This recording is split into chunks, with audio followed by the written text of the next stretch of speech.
earnest sort of people, my good Viking was a pattern of industry.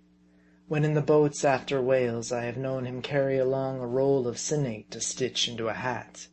And the boats lying motionless for half an hour or so, waiting the rising of the chase, his fingers would be plying at their task like an old lady knitting.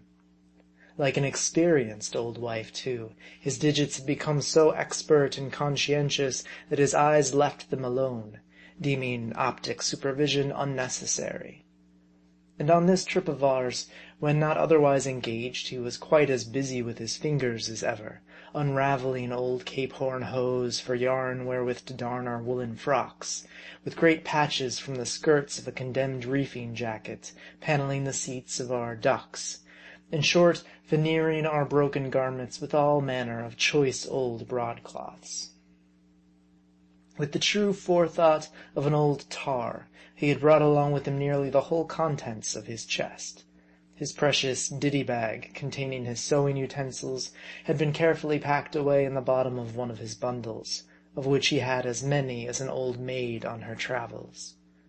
In truth, an old salt is very much of an old maid, though, strictly speaking, far from deserving that misdeemed appellative. Better be an old maid, a woman with herself for a husband, than the wife of a fool.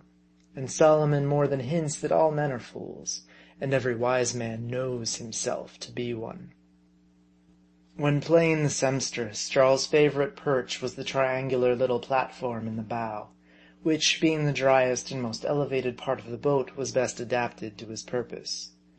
Here, for hours and hours together, the honest old tailor would sit darning and sewing away, heedless of the wide ocean around, while forever his slouched Guayaquil hat kept bobbing up and down against the horizon before us.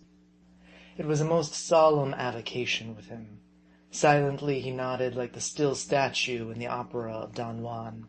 Indeed, he never spoke, unless to give pithy utterance to the wisdom of keeping one's wardrobe in repair. But herein my Viking at times waxed oracular.